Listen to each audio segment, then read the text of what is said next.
ಪತಿರಾಯ ಪುಟವಿಟ್ಟ ಚೆನ್ನಿಗರಾಯ ಕೇಳಿರಿ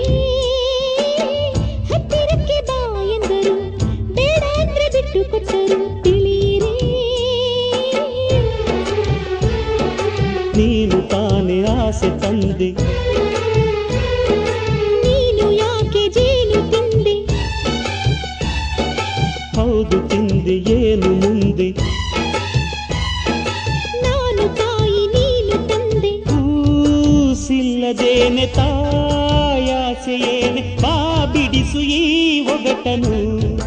ಓ ಮೂದೇನು ನಾರಿಯನು ರಾಗಿ ಹೊಲದಾಗೆ ಖಾಲಿ ಗುಡಿಸಲು ಗುಡಿಸಲಿಗೆ ಹೋದೆ ಮಾತು ಕೇಳಲು ತನ್ನ ಪತಿರಾಯನಿಗೆ ತಿನ್ನಿಸಲು ತಂದ ಜೇನು